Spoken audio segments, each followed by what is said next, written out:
Hello, hello. We are starting. Don't worry about the previous part of the video, the live transmission. If you had come just now, or if you had come a little bit earlier, you would have seen my testing of my background music.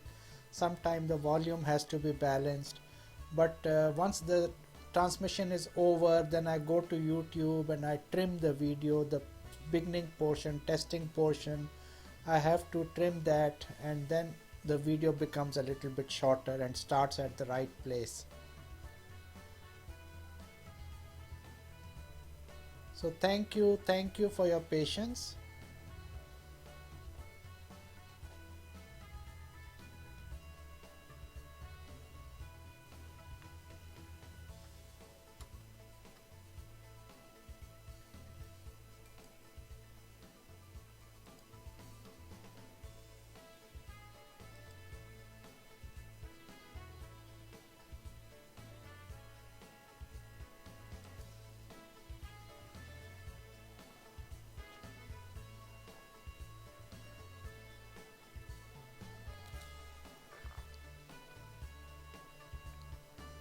So I have again adjusted the volume. Sorry, there was a small gap there. Okay, let's start. This time I am not going to take a lot of time. I will not let you worry. I will not give you any uh, get get you double-minded whether to stay online or to go to some other place or your games or whatever you people pass the time with. Although I have been requesting, I have been pleading, I have been really trying to make you understand that playing games and all is just to pass the time. The time is limited in this world. It may seem a lot of time, but when you pass it all by playing games and wasting time and not even gaining anything out of it, not benefiting any humanity, first of all, it's not even benefiting you, whether mentally or physically or monetarily. Play games for a limited time just to relax, just to take your mind off things, but come back to the proper practical things which I am trying to guide you to. So please stay and listen to what we are starting today. First, I'll make an announcement that on the 6th of February, let me add the features for you here so you will understand.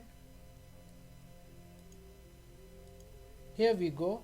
That is Miss Manisha Nair from India. She is a busy lady. She is a mentor and NLP practitioner, and she is also an emotional intelligence balancer. Come and see her on 6th of February, this coming February, in Dubai at the Gloria Hotel, which is located in the Media City at the Internet City metro station, the seaside one, the one which is at the Media City. Not the, they have another branch just across the road known as Yasat Gloria, and that is based in the TCOM area. So it's very easy to go there. People are really inquiring, and I hope that she gets a house full. The seats may be limited. I have no idea because the leads all go to her website directly. I am here. I am as an affiliate. I am here to help them in inquiries because I am based in Dubai. They are based in India, and they do seminars all over the GCC countries. So even for this seminar, she has to come in the morning, do this seminar, and then fly back to whichever GCC country she is going to.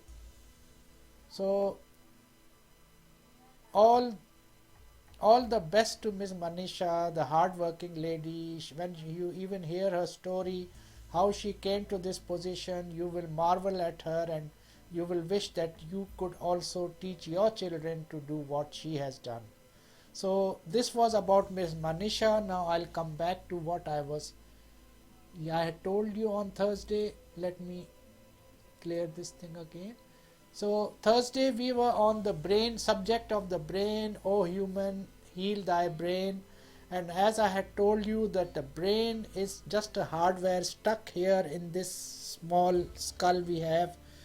I'm saying small because compared to the aliens, as they say, as they portray them, that they have a very big head keeping all that brain, and I'm sure they're using 100% of their brain, while we here only do 10 or maybe some say 2%, but I would say 10 to 12%. I would give you more credit for that.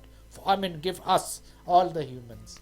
So brain was one part, that is the automated part, that is the hardware that has some limited automated things it does to your heart, the heart speed, the organs, the blood circulation, the immune system and all.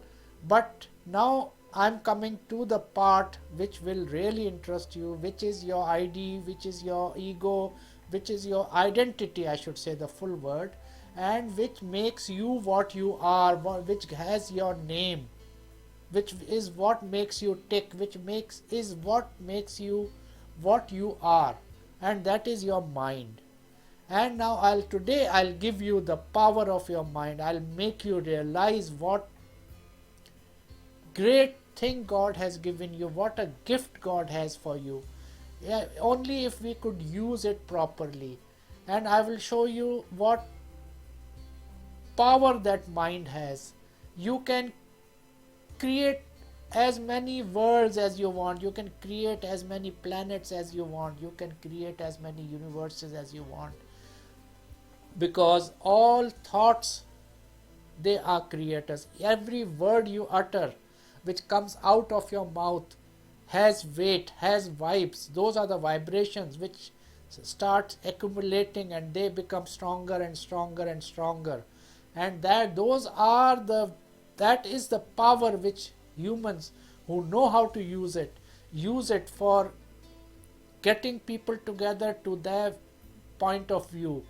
If they hate some nation, if they hate some place, they will convince all that gathering that this person who has created this thought is right, and if they follow, we will win, and that is the only way we have, that is the only direction we have to take.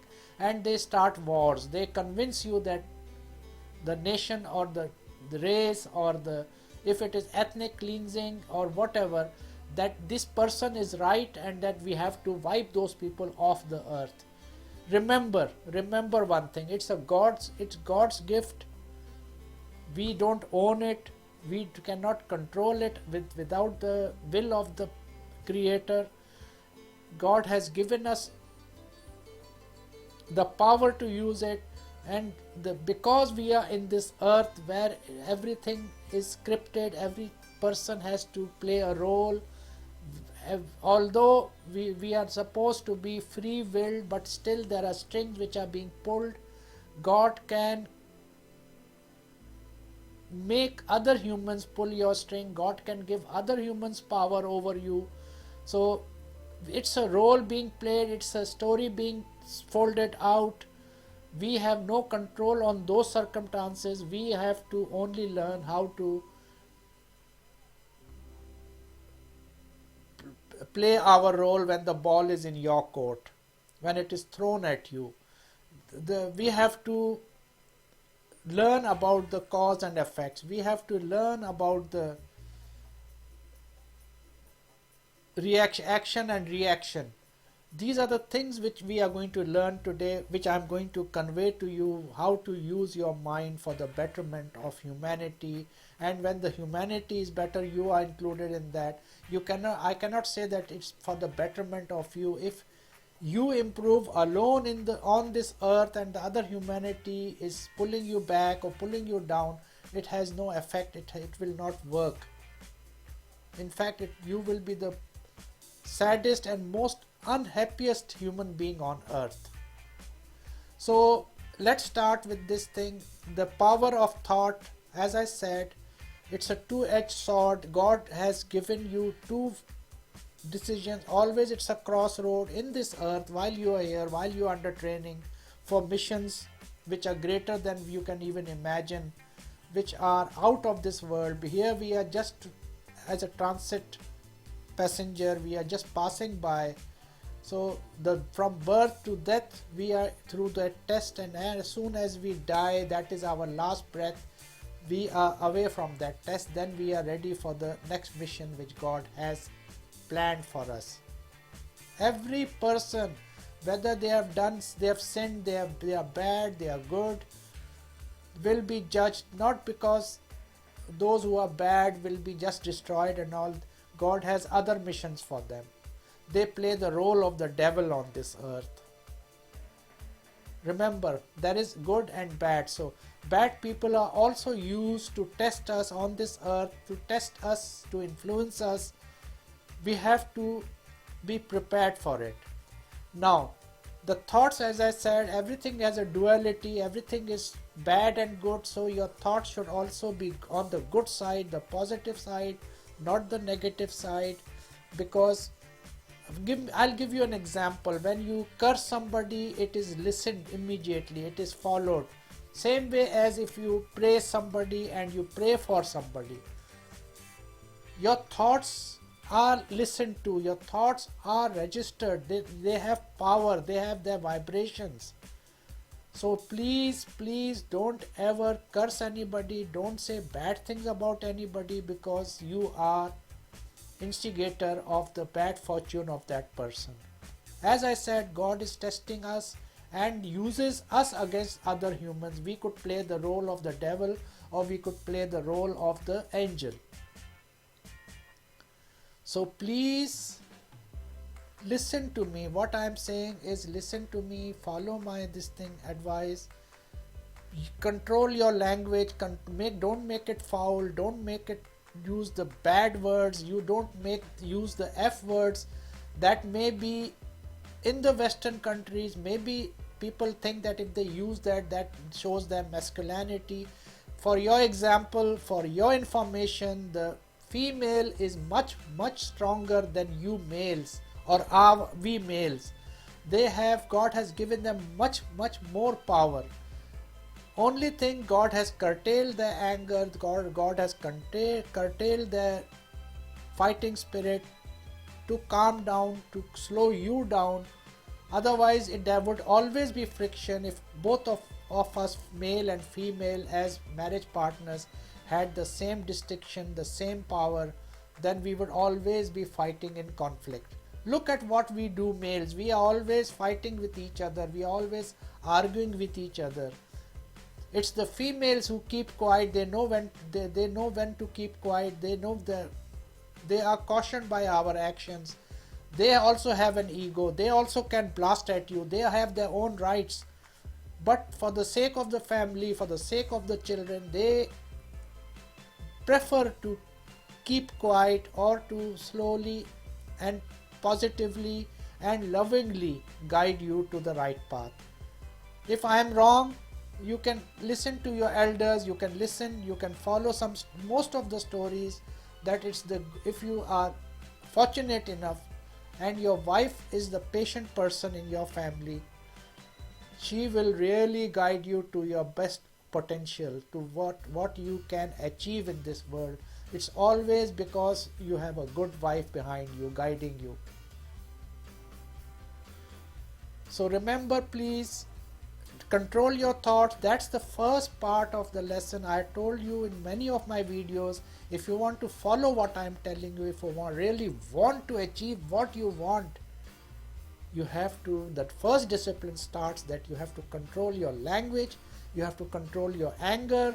If you are not in control of the words which come out of your mouth, do you think you are capable of doing something good? You're capable of taking a responsibility from your creator, that you can take the charge of this world, you can take some responsibility. Are you responsible? A human being who has no control over what comes out of your mouth, you have no thoughts, you don't think before you talk, and because other people do it, you also follow, because it shows that, oh, you are Americanized, you are westernized.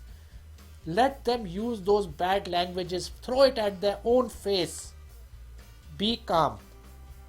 The same thing has been followed, whether it is India, whether it is Pakistan, whether it is any place where you are suffering, where you are frustrated, where you are poor, where you don't know where to go, what to do. You start cursing, you start blaming the other guy. There is no respect at all. No respect. It's only money, money, money has no value. When you die, all this gold, silver things, these billionaires and millionaires, you think they will have a special gold plated castle where they are going? It's all earthly bound. It will remain at home. Only things which you can take with you are your good deeds. They should be have more weight than a ton of gold which you have accumulated. That those good deeds should have more weight than the money and all the lavish things which you have accumulated, your car, your house, your whether by foul means, by cheating, or by God's gift, what you have done with those things, that is your test. But when you pass away, there are only two things which you take with you. Keep this in mind, whatever religion you are from, or whether you are without religion also. Two things you take only with you, nothing else, not even the shroud which is wrapped around you, that white sheet, that even that remains here, that becomes tarted and rots with your body. Even your body you cannot take with you. And there are only two things. Remember, two things. The humans who are here left behind, whether your family, your children, your wife, your spouse, your relatives, the loved ones, their prayers for your blessings that go with you, and your good deeds. If you have done good deeds to anybody, whether they have thanked you for it, whether they are aware of it, whether you have not declared to them, everything is recorded, and that weighs with you.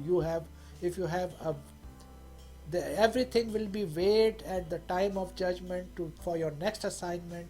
It will be this weight. If the old type of weighing scales, if the scale of your good deeds is lower and your bad deeds and your mistakes and your sins is higher, it goes up, and the good deeds go down, that means they are heavier, you are a winner. In fact, when you are doing good deeds, the good deeds if you have blessed somebody, if you have prayed for somebody, you have blessed somebody, those people are affected by your blessings. Your blessings are listened to. They get the benefit of your prayers, and also the equal amount you get back from them. It's reflected back at you. So your weight is always increasing of the good deeds. Keep doing it, keep doing it. That is now for the beginning. Now let's go to how to use your mind. Your mind is the imagination. Your mind are the dreams which you see. Your mind is you, what you think of yourself.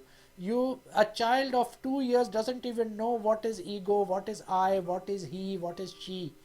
It's after 2 years they start to realize that we are something, we have our own personality. I mean, they don't use these words to make them understand that we are something separate in this world. And they start looking at a mirror, they start looking at that when they touch their hair, the reflection also does that, so that means it is themselves. So this is how they look, so this is how our body is. So they start realizing that we are something. We are not furniture in the room, or we are not a mat people can walk on. They have their own unique personality. They are something. So that's when this ego thing starts, and you and I and all these things come into play. From that day, you realize that you are separate from the other humanity, and I will not say selfishness, your self-preservation starts. that you have to protect yourself, otherwise the other humans will take away things from you, because you are learning from childhood that other children grab your toys and they break your toys and they don't let you play with their toys. You start learning these things at an early age. Let's not go into all that phase and the teenage and all. Then when you get puberty, you start learning about love, the opposite sex attraction, and those are, you will, once I give you the basics, you will know how to interpret all those different signals, different vibrations. So you have made yourself a unique person. Your mind is in your control. You dream, you know what is a dream. You start wishing for things when you plan for something. First of all, again, your subconscious and your brain, your body is sending you signals. When you're hungry, you need milk, and then when you grow up, then when you need iron, when you need calcium, the body will not tell you you need iron, you need calcium. It will tell you the food which has those things. For example, you may have cravings for potato chips, you may have cravings for biscuits, sugar is required, you may have cravings for milk. I think, what is the sugar in the milk? I've forgotten that word. Lactin or something, whatever it is. Then the body gives you a signal you need milk, and when you grow up, it tells you need chicken, you should have mutton, you should have beef, you should have this, you should have that vegetable, you should have tomatoes, you should have spinach. That craving comes, that body wants the iron and other things from that.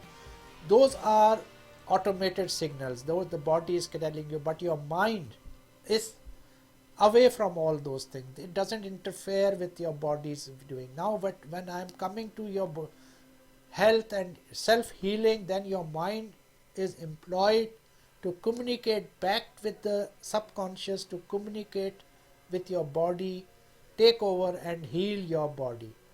So when you have controlled your foul language, you have controlled the words you speak, they should always be to praise somebody, to enhance their capacity, to make them confident about themselves, to make them worthy, show them that they are worthy, they really have a worth in this life, they are respected.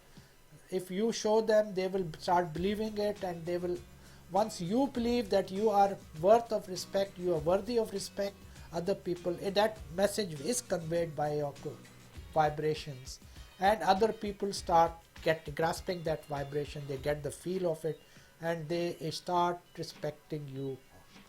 You will be surprised after some time that why people take you so seriously, why people listen to you, why people respect you, why people like you so much, why people want you in their company, why do they take advice from you. What you think is conveyed to the other people. And if you start reversing this part, instead of you yourself motivating your own self, you yourself improving your stamina, you yourself improving your self-respect, how will you expect other people to do it? It's done internally. This is the proper way. The wrong way is you start listening to the other people, and then if they degrade you, if they insult you, if they mock at you, you start taking that seriously, and you start becoming depressed and depressed and depressed, lowly and the lowest of the human species. Listen to your elders, listen to your spouse, listen to your children, have your own judgment, always have a filter there, take all advice, whoever is advising you, don't stop them, don't tell them to shut up, listen, and then assimilate that thing and start working on it, whether it is proper, whether it can be used, whether there is some sense in what that person is saying.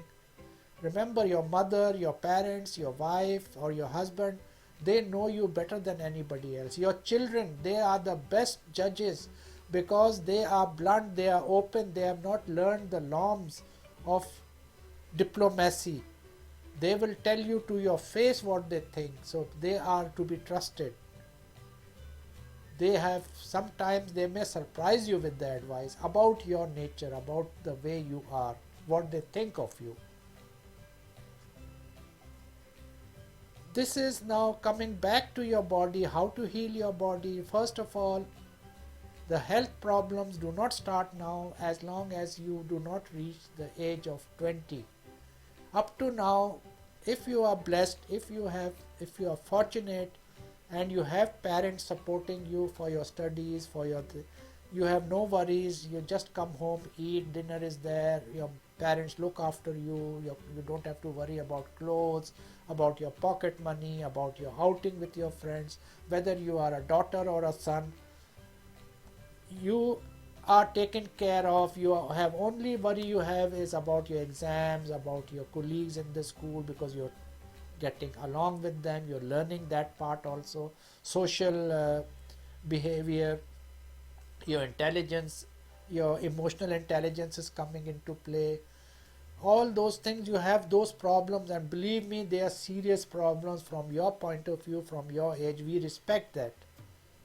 We may laugh at you that, oh, what do you know, you are kids and all, but you have your own problems according to the size of your world and your own surroundings. Those things are serious for you. So you are lucky that you don't have to think about the next meal, or where the food is going to come from, or how will you buy any clothes, or how will you pay for your tuition fee.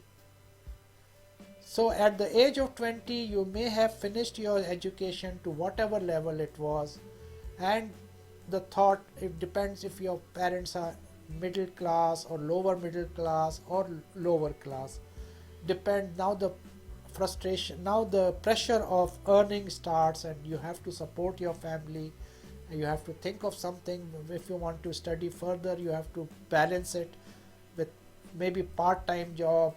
Like in Dubai, they have a very good place thing which they do with the income source for students and young people is they do presentations in malls and supermarkets and road shows. So they require people for 2 days, 3 days, or maybe 5 days. Then in different malls, different supermarkets, and on and off, they keep calling you. They know which person should fit where, and they pay you per day or per hour for that. That's good for the students, and even the schools, colleges, the educational institutions, and the government of UAE, they look the other way. They don't mind, although it's not that legal. I mean, you have to get a permission for that, but normally they will not disturb you, they will not bother you unless some incident happens. Maybe you fight with a customer and that customer goes and complains. Then the thing comes in that you are a student, how can you work there? You don't have a working visa. So anyway, you are working there, that's the way you earn. You learn how to sell something, how to convince some customer. Those are your learning stages. It's good for your education also, and you are getting some pocket money out of it.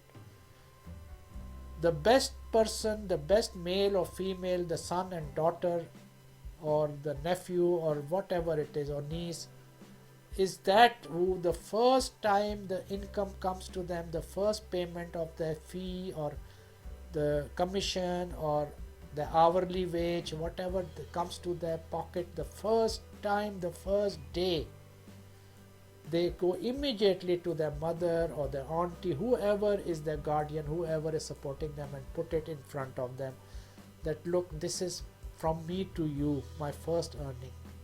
You have supported me for my life. You have looked after me. You have bared all the pains which I could have gone through. You have protected me from so many things. God has given me this income, this sustenance, this first step I have taken. Bless it, your auntie, your mama, your father. Take this money from me. I know you will say no, but please bless this money and make me proud of earning this. That's the first step you have done. Then you are growing. I said the health problems start because now more tensions are adding up to you. Your education may have been over. You now, compared to the new tensions which you are going to face, you will say that the tensions you were facing while during your education period was nothing compared to these tensions, because now these are serious tensions. If you don't get a job, if you don't are not employed, how will you look after your family? They have supported you enough, they are in the critical stage, maybe they are hiding it from you, were hiding it. Now they are open with you that, look son or daughter, we have done what we could, now start earning some money. Now you will say, what about those who were born with a golden spoon? What life are they leading? Do they have any tension? They don't have any tensions. So why do you say that the health problems start at the age of 20? They have their own problems. Believe me, human beings born in this world, I will show you a liar if you tell me a certain human being is saying that he has no worries and no problems, he is secured from that. I will tell you that that guy is a liar. Learn how to read liars. No human being is supposed to be without any worries or any tensions. Excuse me. How do they have any worries? Remember that our Creator tests us in different ways in each and everything. Whatever is provided to you is a test. Those people who are born with a golden spoon have their own tests. They are supposed to do something good with God, what God has given to them. They should learn from their parents if their parents are doing it already, giving it to poor people, to the needy people, opening worship places, opening schools, giving books, donating clothes, donating food to people who have disasters in their countries, or in their own country if they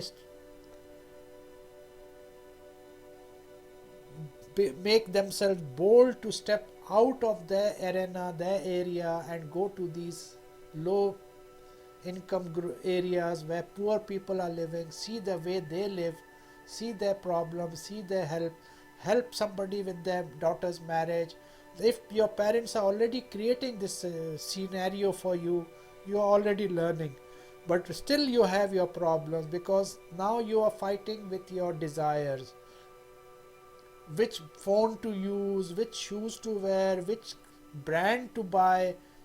My colleague is having this brand, my neighbor is having that brand, which type of car should I drive, and every year should I change the model, and should I travel and see the world, my friends are traveling. They have their own problems according to their station in life. Every station in life has their own unique problems. So let's remain with where we were. Now you have to go out for earning. Those tension is a silent killer. Tension creates the chemicals which affect your heart, which affect your bloodstream, which affects your anger, which affects your moods, which affects your other organs. The more dangerous chemicals are released because of those negative tensions start eroding your organs, your heart, your veins. They are like acid in your blood. If you have positive thoughts, positive worries, by worries I mean you have problems, you have your own frustrations, but you are positive, you will overcome them. You know how to overcome them. You are always motivated, you are brave, and you will accept any challenge. The challenge does not frighten you, and that therefore your body or your health is never affected by those challenges. You are there, you are prepared for them.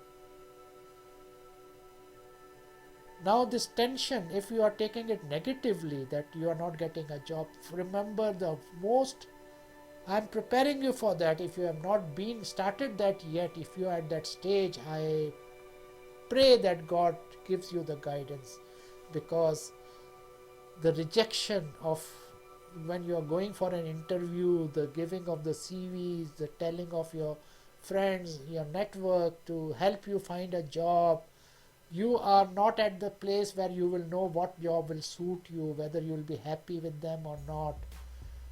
It's a frustrating part. I wish there could be a capsule which could give you all that experience. I could give it to you and you just swallow it and you are ready to do whatever it takes to settle down and be in a good job from the beginning, from the day one.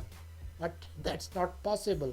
So my again I said my feelings are with you, because the worst thing you will learn, and that's very hard to overcome, are the rejection that you have given 5 6 interviews and they say they will call you and no call comes. You're sitting next to the phone, you're telling your parents that don't worry, the interview went very well, the interviewer assured me that I had done very good, and then they said they have to finish all the other candidates interviews and then they will let you know.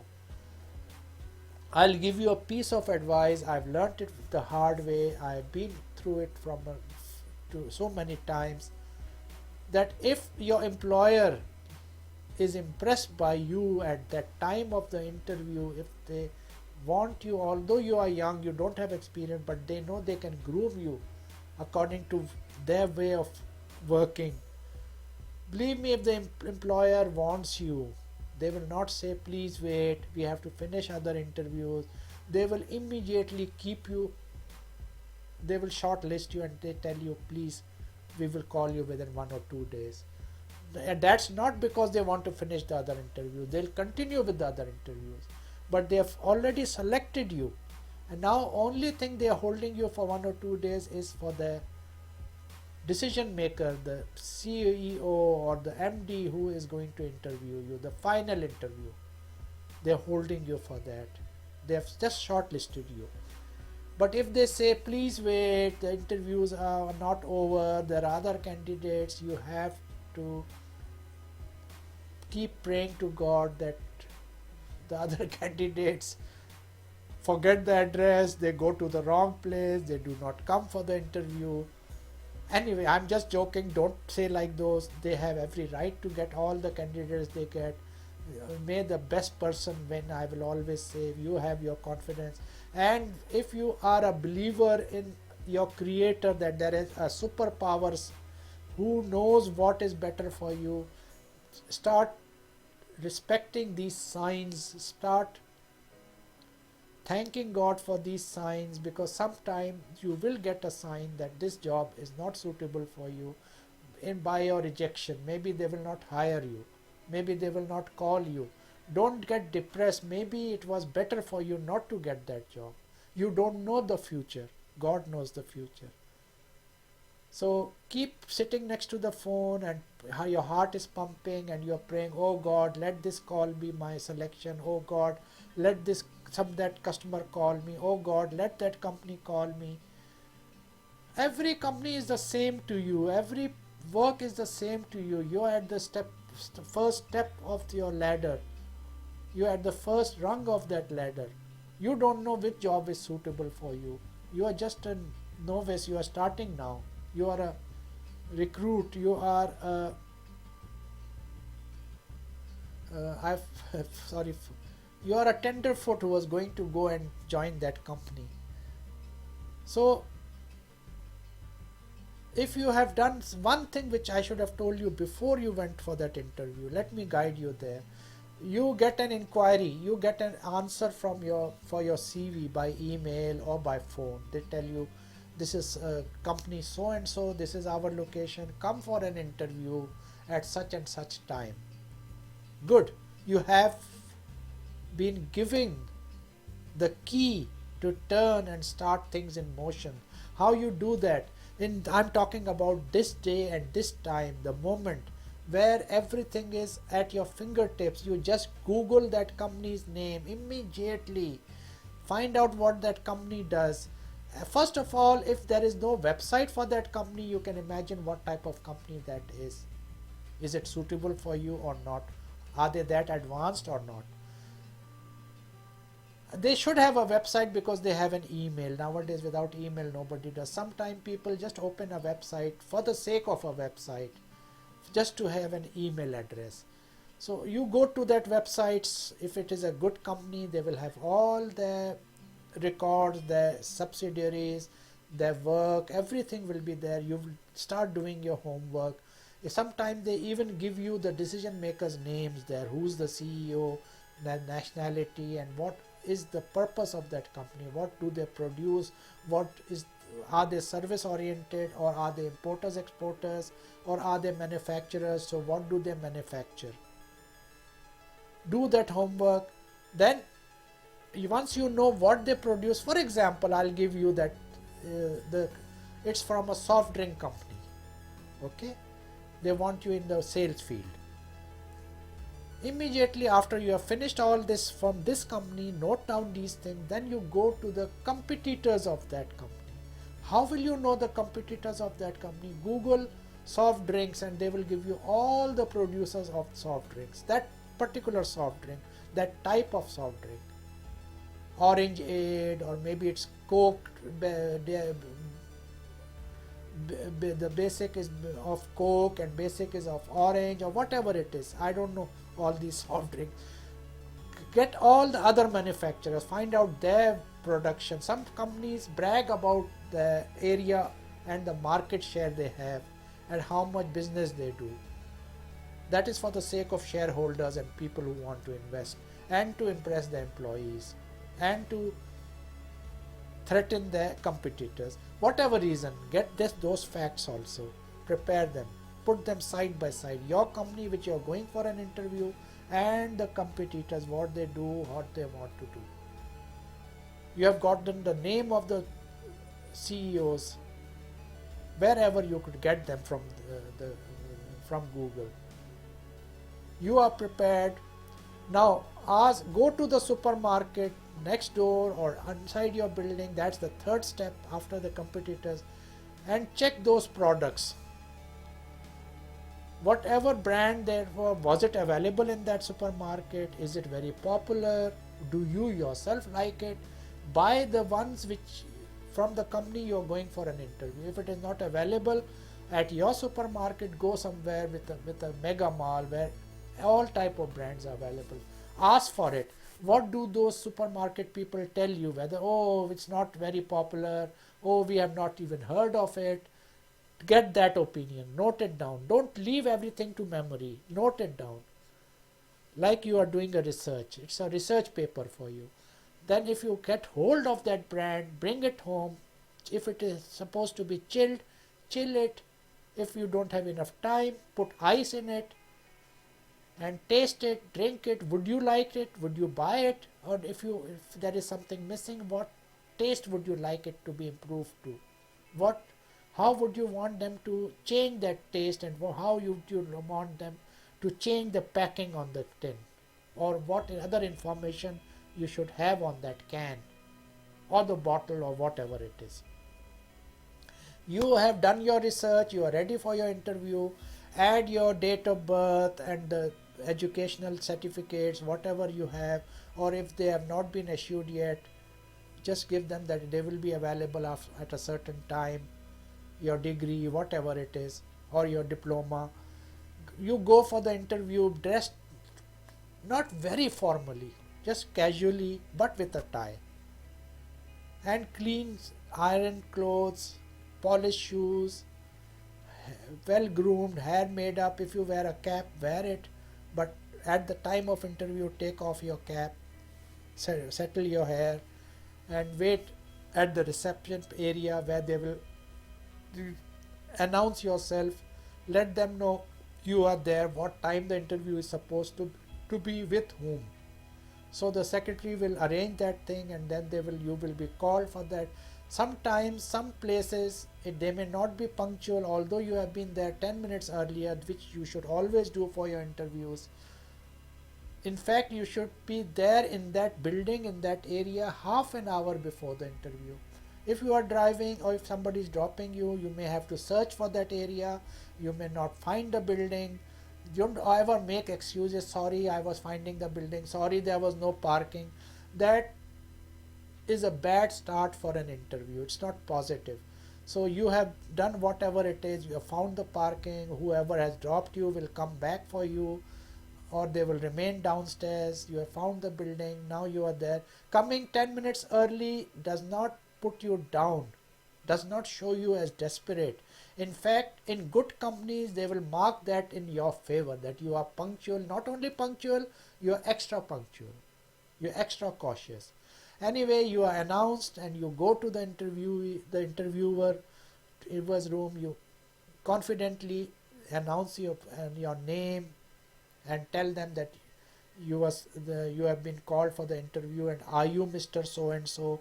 Although that person himself will introduce or herself will introduce, give her name or his name, shake your hands and shake it warmly, not like a chicken feet. You are handing somebody a chicken foot, not too strong, not too familiar. Normally, that in that handshake you have to convey the message to this interviewer that you have very high hopes for being selected for this interview. You like what these people are doing, but you also know that you could not be selected and you could be rejected. That is okay with you. You have other places to go for an interview. That message you keep in your mind, because those vibes will be conveyed to those people. Now you are telepathically conveying these messages that this company where you have come for an interview is not the only company on earth. Although you are novice, you are new, still there are maybe other offers. So, but you still want to be in that company, you like what they do. Now the interview starts with the normal things: names, where were you, how far did you study, what do you like, what you don't like, and who is looking after your family, are you the main bread earner, or this they're asking, so they know that whether you have a burden over you, whether you have to support your family, that when what they are offering, will that be sufficient for you, or you will reject the offer.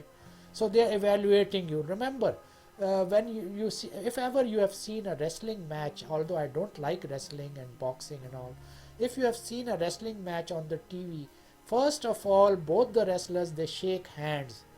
What is the use of that?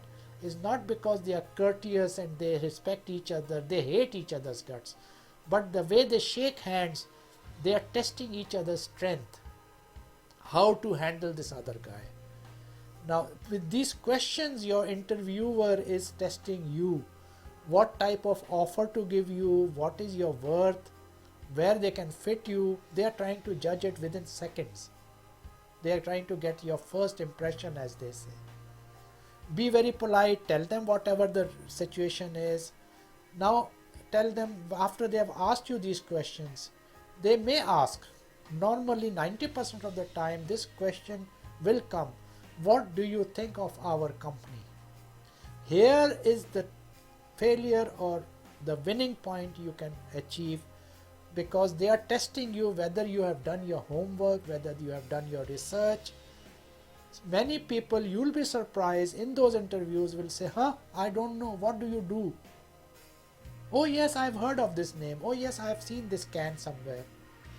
But when you start, this is the opportunity. Even if they don't ask you this, ask for this opportunity. Ask them, may I tell you about your product, sir or madam? That will really shock them if they were not willing to ask, or they were not even going to ask, they were not even prepared for it. Even if they were trying to finish your interview, they will give you, can I have a few more minutes, madam, sir, so that I could tell you what I think of your product. That will really faze them. They will be gaga with what you are going. It will surprise you, and you have already been added 5 more points to your interview.